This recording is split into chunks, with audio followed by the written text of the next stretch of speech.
Welcome back to RR educations. మనం గత క్లాస్లో ఏపీబీసీ గ్రూప్ 2 మెయిన్స్లో భాగంగా మనం ఏపీ హిస్టరీ క్లాస్ మనకు రెడ్డి రాజ్య యొక్క స్థాపకుడు ప్రోలయ వేమారెడ్డి క్లాస్ మనం కంప్లీట్ చేసుకోవడం జరిగింది.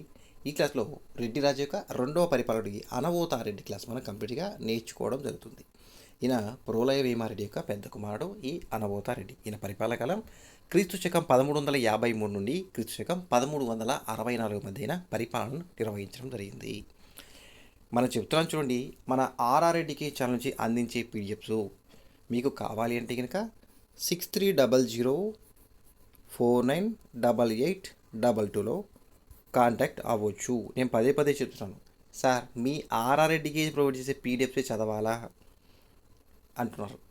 మన ప్రజెంట్ చేసే క్లాసెస్ కానీ పీడిఎఫ్స్ కానీ మనవే చదవ నేను ఎవరికి పదే పదే చెప్పలేదు. నేను ఇవాల్టి మార్నింగ్ కదా ఒక 10 minutes బ్యాక్ కూడా నాకు మెసేజ్ చేశారు, కింద ఒక మెసేజ్ చేశారు కామెంట్ సెక్షన్లో, ఫ్రెండ్స్ ఇలా పీడిఎఫ్ ప్రొవైడ్ చేసే క్లాస్ మీరు ఇలా పీడిఎఫ్స్ పర్చేజ్ చేయొద్దు అంటున్నారు. నేను చెప్తున్నాను, మన పీడిఎఫే తీసేసుకోమని లేదా ప్రైజ్ పెట్టి తీసుకొని పదే పదే ఎవరికి చెప్పలేదు, తీసుకోమని కూడా చెప్పలేదు. నా వంతుగా క్లాసెస్ అన్ని ఫ్రీగా ప్రొవైడ్ చేస్తున్నాను, సాధ్యమైనంత వరకు ప్రొవైడ్ చేస్తున్నాను. టైం లేని సమయంలో డైరెక్ట్గా పీడిఎఫ్ ప్రొవైడ్ చేస్తున్నాను. అంతేగాని అందరిలాగా యూట్యూబ్లో ఒక 10 క్వశ్చన్స్ 1 షాట్ చేసి మన దగ్గర క్లాసెస్ ఉన్నాయి తీసేసుకోండి, యాప్ కొనుగోలు చేయండి ఎవరికి చెప్పలేదు. నేను పదే పదే చెప్తాను, మీకు నచ్చితేనే క్లాసెస్ చూసిన తదనంతరమే పీడిఎఫ్ తీసేసుకోమంటున్నాను.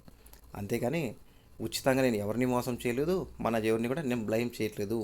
నాకు ఇప్పటికీ దగ్గర దగ్గర ఒక 50 మెంబర్స్ కూడా కాల్ చేశారు, మెసేజ్ చేశారు, సార్ పలానా ఇన్స్టిట్యూట్లో 4000 పే చేసి ఆఫ్లైన్ లేదా ఆన్లైన్ క్లాస్ తీసుకున్నాం, మీరు ఇచ్చే కంటెంట్ కూడా చెప్పలేదు సార్, బాగా మోసపోయామని. వేరే చోట సార్ మీలాగే పీడిఎఫ్ ప్రొవైడ్ చేశారు, బిఎస్ఎల్ హనుమంతరావు బుక్లో యాసిస్ ఎట్లా ఉందో దాన్ని అట్టే డైరెక్ట్గా కాపీ కొట్టేట్టుగా మాకు ప్రొవైడ్ చేశారు, క్లాసెస్ అర్థమవట్లేదు సార్, మీ పీడిఎఫ్ మాతో టోటల్ ఇవ్వండి, మీకు మనీ పే చేస్తామంటున్నారు. నాకు అంత మనీ ఇవ్వాల్సిన అవసరం లేదు, నేను ఫ్రీగా కొంతమందికి క్లాసెస్ ప్రొవైడ్ చేయాలనే ఉద్దేశంతో క్లాస్ చేస్తున్నాను. నేను పదే పదే చెప్తున్నాను, మీకు నచ్చిన కామెంట్ చేసి నాకు ఎటువంటి ఇబ్బంది లేదు, క్లాస్ నచ్చితేనే చూడండి, పీడిఎఫ్స్ మీకు నచ్చితేనే తీసేసుకోండి. ఒకవేళ పీడిఎఫ్ తీసుకోవాలన్నా కూడా క్లాసెస్ చూసిన తర్వాతనే లేదా వీడియో చూసిన తర్వాత మీకు పరిచయం చేయమని చెప్తున్నాను.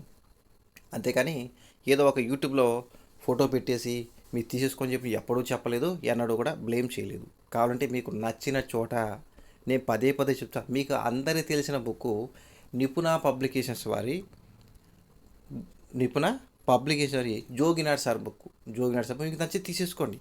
ఆ బుక్ బాగుంటుంది, బాగలేని ఎప్పుడు ఎవరిని ప్రస్తావించలేదు, ఇంకొకరు నేను చేయలేదు, తప్పుగా ఎవరిని మాట్లాడలేదు. మీకు నచ్చితే తీసేసుకోండి. దాంట్లో తప్పులు ఉన్నాయా ఒప్పులు ఉన్నాయా, ఇది మీ లైఫ్ విషయం అండి. జాబ్ ఒక్కసారే సాధించగలం, పదే పదే సాధిస్తే దానికి వాల్యుబుల్ ఉండదు. ఎట్ టైంలో సాధించాలి, మనం ఉండాలి. ఎప్పుడు ఇది ఈ ఇయర్ చూద్దాం, నెక్స్ట్ ఇయర్ చూద్దాం అంటే లైఫ్ అంటే విషయం. మీకు జాబు ప్రతి ఒక్కరూ సాధించాలనే ఉద్దేశంతో మీకు క్లాస్ చేస్తున్నాను తప్ప ఫ్రీగా ప్రొవైడ్ చేస్తున్నాను. స్టార్టింగ్లో శాతవాళ్ళ టాపిక్ మాత్రం ఫ్రీగా ప్రొవైడ్ చేశాను, అది గొప్ప కోసం కాదు. ఈ క్లాస్ ఫ్రీగా ప్రొవైడ్ చేయడం కారణం ఏంటంటే కొంతమంది చాలా ఇయర్స్ నుంచి కోచింగ్ తీసుకున్నారు, మనీ పరంగా ఇబ్బంది పడ్డారు. కొంతమంది మహిళలు కావచ్చు, హౌస్ వైఫ్స్ కావచ్చు, చాలామంది ఉన్నారు ఇప్పటికి కూడా. కొంతమంది జాబ్ హోల్డర్స్ కూడా నాకు డైలీ కాల్ చేస్తున్నారు, సార్ మీ పీడిఎఫ్ బాగుంది మాకు ప్రొవైడ్ చేయండి. నేను పదే పదే చెప్తున్నాను, క్లాసెస్ చూసిన తర్వాతనే పీడిఎఫ్ తీసుకోండి, నచ్చితేనే తీసుకోండి. అర్థమవుతుందా? నీటి కూడా క్లాస్ తీసుకున్నాడు, 3500 పెట్టి క్లాసెస్ తీసుకున్నారు. ఆన్లైన్లో కంటెంట్ లేదు. మన క్లాసెస్ తీసుకొని నేను చెప్పలేదు, మీకు నచ్చితేనే తీసుకోమని చెప్పంటాను. పబ్లిసిటీ కోసం కాదండి, నేను మళ్ళీ చెప్తాను. కామెంట్ చేసే వాళ్ళకి పదే పదే చెప్తున్నాను, నచ్చితేనే క్లాస్ చూడండి, లేదంటే స్కిప్ చేయండి. సబ్స్క్రైబ్ కూడా చేసుకోవద్దు, దానివల్ల నాకు యూజ్ అయితే ఏం లేదు. మీకు ఉపయోగం ఉన్న చోట నేర్చుకోండి. నేను చెప్తున్నాను కదా, తెలంగాణ ఆంధ్రప్రదేశ్ రాష్ట్రాల్లో 2 రాష్ట్రాల్లో ఈ విధంగా మీకు యూట్యూబ్ క్లాస్ ఫ్రీగా ప్రొవైడ్ చేసామంటే ప్రశాంతంగా వెళ్ళి తీసేసుకోండి, ఫ్రీగా నేర్చుకోండి. మనం అందించే క్లాసు పూర్ స్టూడెంట్స్ కోసం వస్తాం. మీకు డబ్బు ఉందా, వెళ్ళి చేసుకోండి. ఇట్లా కామెంట్ చేసి మీరు టైం వేస్ట్ చేసుకోవడం ఎందుకు? 1 or 2 కోసం నేర్చుకోవచ్చు కదండి. నేను పదే పదే చెప్తాను. ఇంకో విషయం, సార్ మీ దాంట్లో జాయిన్ బటన్ ఉంది కదా, దీనివల్ల మాకు యూజ్ అవుతుందా అంటే నేను ఏం చెప్తాను చూడండి, ఇది యూట్యూబ్ వాళ్ళు ప్రొవైడ్ చేసింది, దీనివల్ల మనకి ఎటువంటి మీకు ఉపయోగం లేదు, మాకైతే ఉపయోగం ఉంటుంది. నేను చెప్తాను చూడండి, 89 రూపీస్ స్టాండర్డ్ పెట్టేశారు, దానివల్ల ఒక 30% యూట్యూబ్ తీసుకొని మిగిలిన మాకు ప్రొవైడ్ చేస్తుంది. ఎగ్జాంపుల్ 50 రూపీస్ చేసామంటే దాంట్లో కొంత అమౌంట్ తీసుకొని మాకు ప్రొవైడ్ చేస్తుంది, దానివల్ల మీకు యూజ్ లేదు. సార్ జాయిన్ అయ్యి బట్టి నేను చేశాము, జాయిన్ అవ్వాము, మాకు వీడియోస్ లింక్ చేయడం అంటున్నారు. దీనివల్ల ఉపయోగం ఏంటంటే ఏదైనా లైవ్ క్లాస్ చేసామంటే మీకు ఫస్ట్ ప్రొవైడ్ ఇన్ఫర్మేషన్ వస్తుంది. ఏదైనా కామెంట్ చేసామంటే మీకు మేము రెస్పాండ్ అవుతాము. కొన్ని ఫీచర్స్ ఉంటాయి. అంతేగాని దీనివల్ల మీరైతే జాయిన్ అవ్వమని నేను ఏ రోజు చెప్పలేదు. జాయిన్ అవ్వమని నేను ఏ రోజు చెప్పలేదు. నా వీడియో చూసుకోండి, దగ్గర 500 వీడియోస్ ఉంటాయి. ఏ వీడియోలో కూడా చేయలేదు, కూడా చెప్పలేదు. చెప్తున్నాను చూడండి, ఏ వీడియోలో కూడా నేను ప్రజెంట్ చేయలేదు, జాయిన్ అవ్వమని చెప్పలేదు, పీడిఎఫ్ నావే కొనమని నేనే చెప్పలేదు, ఏదీ చేయలేదు. నేను చెప్పేదంట పూర్ స్టూడెంట్స్ కోసం మాత్రమే చెప్తున్నాను. సార్ పూర్ స్టూడెంట్స్ కోసం అయితే మరి పీడిఎఫ్ ఫ్రీగా ప్రొవైడ్ చేయొచ్చు కదా. ఫ్రీగా ఏది ప్రొవైడ్, దానికి వాల్యుబుల్ ఉండదండి. దానికోసమే నేను మనీ పెట్టాను. ఈ మనీ కూడా దేనికోసం మీకు చెప్తాను చూడండి. ఒక 3 మెంబర్స్ స్టూడెంట్స్ ఉన్నారు మన దగ్గర. ఆ మెంబర్స్ దగ్గర నుంచి మనకు పీడిఎఫ్ ప్రిపేర్ వాళ్ళతో చేపిస్తాను. అది కూడా వాళ్ళకు మనీ పే చేసి చేపిస్తున్నాను. తెలుగు పీడిఎఫ్ టైపింగ్ చేయడం అంటే చాలా విషయం కాదండి, మామూలు విషయం కూడా కాదు. నేను పదే చెప్తున్నాను. ఒక పీడిఎఫ్ ప్రిపేర్ చేయాలంటే చాలా సోర్స్ బుక్ తీసుకొని దాన్ని అన్నీ ఒక లైన్లో మనం ప్రిపేర్ చేసుకొని ఫైనల్గా నేను చూసుకొని మీకు ప్రొవైడ్ చేస్తున్నాను. అంతేగాని ఎక్కడో అక్కడ కాపీ చేసి ఇక్కడ పేస్ట్ చేస్తే అయిపోతుంది. దానివల్ల మీరు నష్టపోతారు. అలాంటి పీడిఎఫ్ కాదండి. నేను పదే చెప్తున్నాను. పీడిఎఫ్ నచ్చితేనే తీసేసుకోండి. దాంట్లో ఎవరు కూడా ఇబ్బంది పడిన అవసరం లేదు. ఓకే, లెట్స్ క్లాస్లోకి వెళ్దాం. ఈయన ప్రోలయ వేమారెడ్డి యొక్క పెద్ద కుమారుడు. ఈయన అనవోతారెడ్డి. ఇంకో వారు అనవయమారెడ్డి, ఆయన తర్వాత చూద్దాం. ఈయన మెయిన్ అనవోతారెడ్డి, కన్ఫ్యూజ్ అవ్వద్దు. తన తండ్రి ప్రోలయ వేమారెడ్డి క్రీస్తు శకం ఎప్పుడు మరణించాడు? 1353లో మరణించిన తర్వాత అతని పెద్ద కుమారుడిగా ఈ అనవోతారెడ్డి సింహాసనాన్ని అధిష్ఠించడం జరిగింది. అనవోతారెడ్డి తన తండ్రి కాలంలో అనేక యుద్ధాల్లో పరాక్రమం ప్రదర్శించి వీరన్న పోతు లేదా వీరన్న ఓతుగా ప్రసిద్ధి చెందారు. అడగవచ్చు, వీరన్న ఓతు లేదా వీరన్న పోతు ప్రసిద్ధి చెందిన రెడ్డి రాజ్య పాలనరు అనవోతారెడ్డి. ఎవరు? అనవోతారెడ్డి. అనవోతారెడ్డి రాజ్యానికి వచ్చిన వెంటనే అతని దృష్టి అంతా కళింగ దేశ పరిస్థితులను ఆకర్షించింది.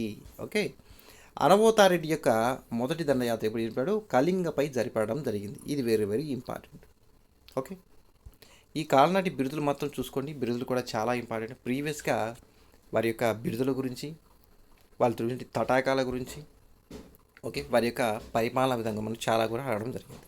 ఓకే, కళింగ గాంగులపై దాడులు. ఎవరు? అనవోతారెడ్డి. క్రీస్తు శకం 1353 సంవత్సరంలో కళింగ గంగాధీశుడు లేదా కళింగ గాంగాధీశుడు అంటే 4వ నరసింహుడు ఉన్నాడు. ఈ 4వ నరసింహుడు దండెత్తి దండయాత్ర చేసి ఆంధ్రదేశంలోని కృష్ణా తీరంని శ్రీకాకుళం వరకు తన సైన్యాలను నడిపాడు. ఎవరు? ఈ 4వ నరసింహుడు. అనవోతారెడ్డి ఈ కళింగ గంగాధీశుడి 4వ నరసింహుని యొక్క దండయాత్రను ఎదుర్కొంటూ తూర్పు దిగ్విజయ యాత్రను చేపట్టినట్లు క్రీస్తు శకం 1350 నాటి ద్రాక్షారామ శాసనం తెలుపుతుంది. ద్రాక్షారామ శాసనం ఈ విషయాన్ని మాత్రం తెలుపుతుంది. ఈయన తూర్పు దిగ్విజయాత్రలు జరిపినట్లు. అనవోతారెడ్డి ఈ తూర్పు దిగ్విజయాత్రలో భాగంగా ఏరువ చోడభక్తిరాజు సహాయంతో మొదటగా తలగడ దీవిని ఆక్రమించి ద్రాక్షారామం వరకు నడిచాడు ఈ అనవోతారెడ్డి. ఈ దండయాత్రలో అనవోతారెడ్డికి కోన హైహయ్యలు, కోరుకొండ రాజమహేంద్రవర ముమ్మడి నాయకులు, పిఠాపురం కుప్పుల నాయకులు లొంగిపోవడం జరిగింది. మొత్తం మీద ఈ అనవోతారెడ్డి యొక్క కళింగ దండయాత్ర పూర్తి విజయవంతం అవ్వలేదని చెప్పవచ్చు. నెక్స్ట్, ఏరువ చూడరాలతో వైరం అనవోతారెడ్డి. రెడ్ల అధికార విస్తరణ తమ రాజ్యాలకు ప్రమాదంగా పరిణమించగలని భయంతో కృష్ణా గోదావరి మండల ప్రాంతం నుండి క్షత్రియులు ఏరువ చోడభక్తిరాజు నాయకత్వంలో ఒక కూటమిగా ఏర్పడ్డారు. ఈ ప్రాంతాల వాటి ఎవరి కూటమిలో? ఏరువ చోడభక్తిరాజు యొక్క నాయకత్వంలో. కళింగ దండయాత్రను ముగించుకొని తిరుగు ప్రయాణంలో వస్తున్నటువంటి అనవోతారెడ్డిని ఏరువ చోడభక్తిరాజు యొక్క నాయకత్వంలోని కూటమి సూరవరం వద్ద జరిగిన యుద్ధంలో ఓడించారు. ఈ సూచి మనకు చోడభక్తిరాజు యొక్క కుమారుడు ఉన్నాడు. ఆయనే అన్నదేవచోడు. ఈ అన్నదోడు వేయించినటువంటి రాజమహేంద్ర శాసనం లేదా రాజమండ్రి శాసనం మనకు సమాచారాన్ని తెలుపుతుంది. ఇక్కడ చూడండి, ఈ చోడభక్తరాజుకు సూరవరం పాలకులు రెడ్డి రాజులతోనూ బంధుత్వం కలదు. అయినప్పటికీ చోడభక్తరాజు స్వీయ రాజ్య రక్షణకు సూరవరం పాలకులతో చేరి రెడ్డి రాజ్య విస్తరణ అరికట్టుకు ప్రయత్నించాడు ఈ చోడభక్తరాజు. బహుమనీల దాడులు. క్రీస్తు శకం 1361 సంవత్సరంలో బహుమనీ సుల్తాన్లు రెడ్డి రాజ్యంపై దండెత్తి కృష్ణా నదిని దాటి ధాన్య కటకంలోని అమరేశ్వరాలయాన్ని ధ్వంసం చేశారు. ఎవరు? బహుమనీలు. నాటి బహుమనీ సుల్తాన్ ఎవరు? అల్లావుద్దీన్ హసన్ గంగు. ఈ సమాచారం మొత్తం చదివి అసలుకి మనకి అనవోతారెడ్డికి సమకాలీన బహుమనీ సుల్తాన్ నేర్చుకోకపోతే మనం ఇంత చదివి కూడా టైం అయితే వేస్ట్ అవుతుంది. పదే పదే చెప్తాను. ఇక్కడ చూడండి, సమకాలీన బౌద్ధుడు అల్లావుద్దీన్ హసన్ గంగు. ఇతని నాయకత్వంలోనే ఈ అమరేశ్వరాన్ని ధ్వంసం చేయడం జరిగింది. ఈ బహుమని సుల్తాన్ ఇయర్ ఎప్పుడంటే 1361, 1361. ఇక్కడ ధాన్యకటకం రోడ్. ఈ సమయంలో అనవోతారెడ్డి మంత్రి ఏంటి మల్లారెడ్డి, ఈయనకే మల్లయ్య వేమన అంటారు, ఈ దాడిని తిప్పికొట్టి అమరేశ్వరాన్ని పునఃప్రతిష్ఠ గావించలేదా పునరుద్ధరించడం మనం చెప్పవచ్చు. రాజధాని మార్పిడి, ఇది వెరీ వెరీ ఇంపార్టెంట్, లేదా ఈ రాజధాని యొక్క అభివృద్ధి. నిరంతరం యుద్ధాలు జరుగుతున్నటువంటి ఈ సమయంలో అనవోతారెడ్డి స్థలదుర్గమైనటువంటి అద్దంకిని సురక్షితం కాదని భావించి కొండవీడు దుర్గానికి ప్రాకారాలు నిర్మించి క్రీస్తు శకం 1360 సంవత్సరంలో రాజధాని అద్దంకి నుండి కొండవీడుకు మార్చడం జరిగింది. ఈ కొండవీడు ఎక్కడుంది? గుంటూరు ప్రాంతంలో ఉందండి. ఈ కొండవీడు చాలా బాగుంటుంది, చూడదగ్గ ప్రదేశం ఇది.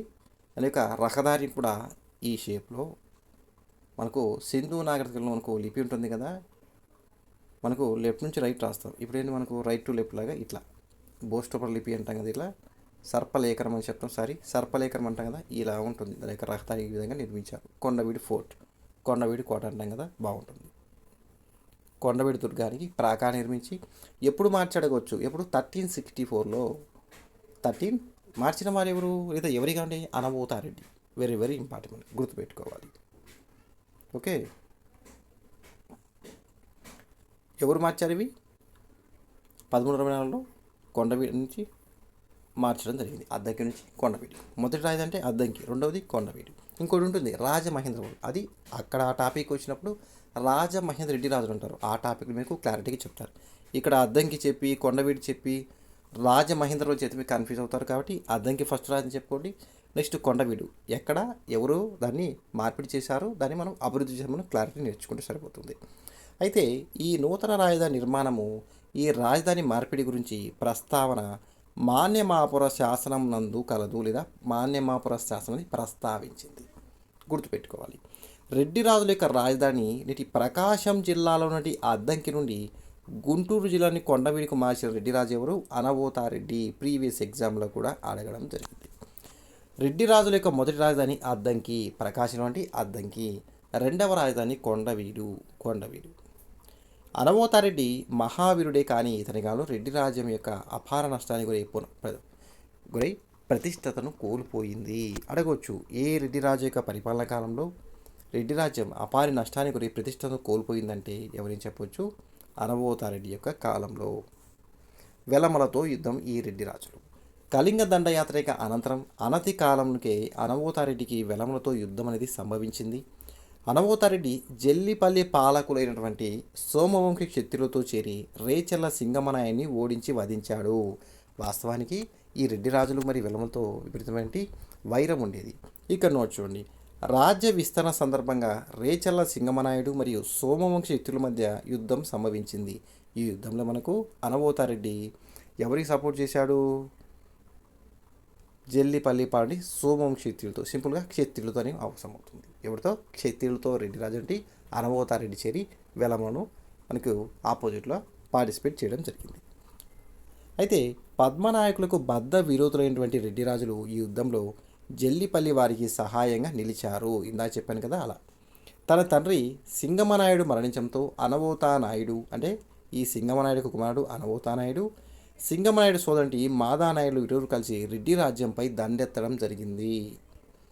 వెలమ సైన్యాలు కృష్ణానది దాటడంతో ధాన్యకటకం వద్ద వెలమలకు మరియు రెడ్లకు మధ్య ఒక భీకర యుద్ధం జరిగింది. దాన్ని దన్నాల కోట యుద్ధం లేదా ధాన్యకటక యుద్ధం అని అంటారు. వెన్నెలకంటి సురన ఈయన యొక్క రచనలను బట్టి తొలి దశలో అనవోతారెడ్డి విజయం సాధించాడు, కానీ చివరికి మాదహానాయుడు చేతిలో అనవోతారెడ్డి పూర్తిగా పరాజయం పొంది పారిపోయడం మనకు తెలుస్తుంది. వెలమలు రెడ్డి రాజుల యొక్క జగనబ్బ గొండ లేదా జగనబ్బ గండ అంటారు. వీటి బిడుదలు స్వీకరించడమే కాక ప్రోలయ వేమారెడ్డి రాజ్య అంతర్భాగం శ్రీశైల ప్రాంతాన్ని ఆక్రమించడం జరిగింది. ఈ వెలమలు అనవోతానాయుడు మాదానాయుడు శ్రీశైలానికి సోపానాలు నిర్మించినట్లు వెలుగూటి వారి వంశావళి రసార్ణవ సుధాకర్ అనే గ్రంథాల వల్ల తెలుస్తుంది. ఇవన్నీ కూడా గత ఎగ్జామ్లో కూడా అడిగినవే. వెలుగోటి వారి వంశాలు రాసిన వారు ఎన్ వెంకటరమణయ్య, నేలటూరి వెంకటరమణయ్య అని కూడా మనం నేర్చుకోవచ్చు. నోట్ చూడండి, శ్రీశైలంలో వీరఘట్టాలను నిర్మించిన వారు గణపతి దేవుడు. మళ్ళీ వీడుకు క్లారిఫై చేస్తున్నారు, ఇక్కడ వచ్చింది కదా సోపానాన్ని. శ్రీశైలంలో వీరఘట్టాలను నిర్మించిన వారు ఎవరు? గణపతి దేవుడు. కాకతీయుల టాపిక్ చెప్పాను, మళ్ళీ రివిజన్ చేస్తూ ఉంటుంది. ఓకే, ఎవరు? గణపతి దేవుడు. ఈ వీరఘట్టాలవి పాశుపత శైవ మతానికి చెందినవి. పాశుపత శైవ. అలానే శ్రీశైలంలో కళ్యాణ మండపం నిర్మించిన వారు ఎవరు? రుద్రమ్మదేవి. శ్రీశైలం రంగమండపాన్ని నిర్మించిన వారు ఎవరు? అనబోతారెడ్డి. రెడ్డి రాజు యొక్క రెండో పరిపాలకుడు అనబోతారెడ్డి నిర్మించిందే రంగమండపం. ఈ గత ఎగ్జామ్లో అడిగారు. అలానే శ్రీశైలంలో పాతాళ గంగకు సోపానాలు మెట్లను నిర్మించిన వారు ఎవరు? ప్రోలయ వేమారెడ్డి. శ్రీశైలం వెళ్ళి ఉంటారు చాలామంది స్టూడెంట్స్ కూడా. ఈ పాతాళ గంగకి వెళ్తాం కదా, ఈ సోపానాలు నిర్మించిన వారే ఈ ప్రోలయ వేమారెడ్డి. ఈ క్వశ్చన్ కూడా గత 2017కి ముందు ఎగ్జామ్లో అడగడం జరిగింది. విజయనగర పాలక దాడి రెడ్డి రాజ్యంపై. పద్మనాయకులతో బహుమతి సుల్తాన్తో రెడ్డి రాజులు చేస్తున్నటువంటి యుద్ధాలను సదవకాశంగా తీసుకొని విజయనగర పాలంటి మొదటి బుక్కరాయలు రెడ్డి రాజ్యంపై దండెత్తాడు. మొదటి బుక్కరాయల దాటికి వెలంలో శ్రీశైలం నుండి నిష్క్రమించడంతో శ్రీశైలం మరియు దూపాడు ప్రాంతాలను బుక్కరాయలు స్వాధీనమయ్యాయి. ఈ దూపాడు మనకు మార్కాపురం ప్రకాశం జిల్లాలో ఉంటుందండి. ఈ మార్కాపురం ఉంది పలకలకు ప్రసిద్ధి. స్లేట్స్ అంటాం కదా, పలకలకు ప్రసిద్ధి తెలిసే ఉంటుంది, పలకలకు ప్రసిద్ధి. ఈ దండయాత్ర కాలంలో అనబోతారెడ్డి మరణించినట్లు తెలుస్తుంది. నోట్ చూడండి, అనబోతారెడ్డికి సమకాలీన విజయనగర పాలకుడు మొదటి బుక్కరాయలు. అక్కడ బహుమని సుల్తాన్ ఎవరు? అల్లావుద్దీన్ అస్వన్ గంగు బహుమనిష. ఇక్కడ విజయనగర పాలకుడు అంటే మొదటి బుక్కరాయలు. ఇవన్నీ గుర్తుపెట్టుకోవాలి. అనబోతారెడ్డి రాజ్య ఆర్థిక అవసరాలను గుర్తించి వాణిజ్యాభివృద్ధికి తగినటువంటి చర్యలను చేపట్టడం జరిగింది.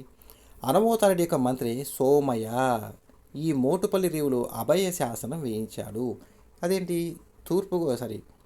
కాకతీయ పాలంటి గణపతి దేవుడు వేయించాడు కదా అభయ శాసనం, ఈయన కూడా వేయించారు. ఎవరు?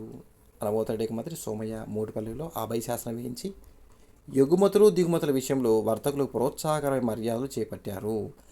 గణపతి దేవుడు వేయించారు. అనబోతారెడ్డి కాలంలో సోమయ్య కూడా ఈ మోటుపల్లి అభయ శాసనాన్ని కూడా వేయించాడు మోటుపల్లి ఓడరేవులో.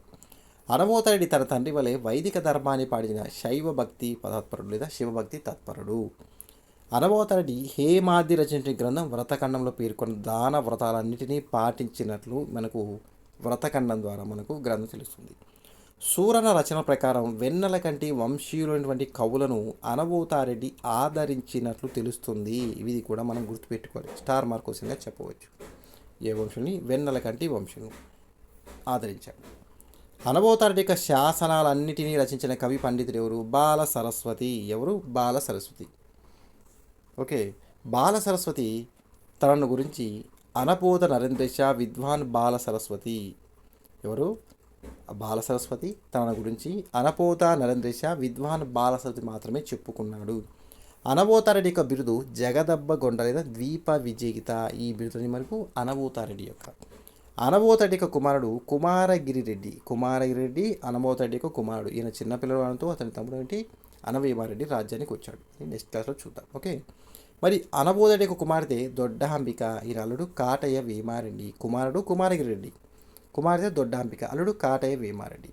అయితే ఈ అనబోతారెడ్డి యొక్క మరణంతో అతని కుమారుడు కుమారగిరిరెడ్డి ఉన్నాడు.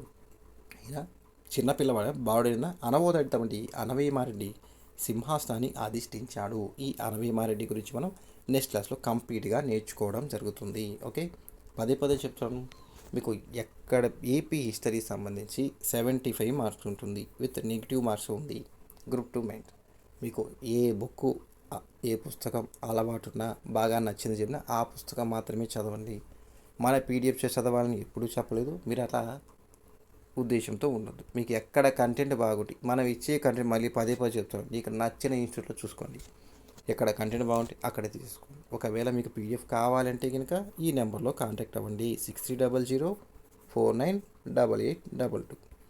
ఓకే, నేను పదే చెప్తాను, కామెంట్ చేస్తున్నారు, మీకు ఎక్కడైనా సరే తీసుకోండి. మీ కామెంట్ చేసే బదులు మీకు అంతా ఇది బాగుంటుందని డౌట్ఫుల్ ఉంటే తీసుకోవద్దు. నేను ఫస్ట్ ఏం చెప్తాను, క్లాసెస్ చూడండి, మీకు నచ్చితేనే పీడిఎఫ్ పర్చేజ్ చేయండి. అర్థమవుతుందా? ఈ 13 టాపిక్ గత 1 day 2 days వరకు 320కే ప్రొవైడ్ చేశాను, 379 అయింది. ఈ రోజు నుంచి ఆఫర్ ఎట్లా అవుతుంది? 350 అవుతుంది. చాలామందికి ఫ్రీగా ప్రొవైడ్ చేశాను. అవన్నీ మన ఛానల్ గొప్పతనం గురించి నేను చెప్పలేదు, నా గొప్పతనం చెప్పలేదు. కావాలంటే తీసుకోండి, నాకు ఇవన్నీ పీడిఎఫ్ ఇస్తాను కదా. ఈ మనీ కూడా దేనికంటే అంటే పీడిఎఫ్ ప్రిపేర్ చేస్తున్నారు స్టూడెంట్స్, వాళ్ళకి మనీ పే చేయాలి, ఊరికేం రాదు కదా, చెప్పండి, వాళ్ళకి మనీ పే చేయాలి కదా. దీని నుంచి మనకి పీడిఎఫ్ నుంచి మనీ ఏమి వచ్చేది ఉండదండి. తెలుగు పీడిఎఫ్ అది ప్రిపేర్ చేయాలంటే చాలా కష్టంగా అనుకోండి. ఇంగ్లీష్ అందరూ చేస్తారు, తెలుగు అంటే చాలా ఇబ్బంది అవుతుంది. ఓకే, అర్థం చేసుకుంటారని మరీ మరీ చెప్తాను. మీకు జాయిన్ అవ్వడం వల్ల ఉపయోగాలని చెప్పాను కదా, దానివల్ల మీకు ఎటువంటి లైవ్ చేస్తే మీకు వస్తుంది. లేదు సార్ మేము జాయిన్ అవుతామంటే, జాయిన్ అవ్వడం అంటే కొన్ని పీడిఎఫ్ అని చేసిన వాళ్ళకి పీడిఎఫ్స్ ఫ్రీగా ప్రొవైడ్ చేస్తాను. ఓకే, అర్థమవుతుందా? నేను జాయిన్ అవ్వని చెప్పలేదు, చెప్పను కూడా. అది యూట్యూబ్ వారి ఫీచర్. ఓకే, మరొక వీడియోతో మళ్ళీ కలుద్దామండి. ఈ వీడియో మీకు నచ్చితే లైక్ అండ్ షేర్ చేయండి, మన ఛానల్ తప్పకుండా సబ్స్క్రైబ్ చేసుకోండి. Thank you for watching. Have a nice day. Keep smiling. నేను మళ్ళీ చెప్తున్నాను చూడండి, ఎవరో చెప్పారని పీడిఎఫ్ అయితే మీరు పర్సనల్గా తీసుకోవద్దు. మనవి కదా, ఎక్కడ ఏ ఇన్స్టిట్యూట్ తీసుకోవద్దు. నేను చెప్తున్నాను, మీ క్లాస్ నచ్చితేనే తీసుకోండి, దానివల్ల ఎటువంటి ఇబ్బంది లేదు. ఓకే, ఏంటంటే చాలామంది కామెంట్స్ పెట్టారు, ఇవాళ మార్నింగ్ చెప్పాను కదా, పెట్టాడు, దానివల్ల నాకైతే లాస్ అయితే ఎటువంటి లేదండి. ఓకే, అర్థమవుతుందా? ఓకే.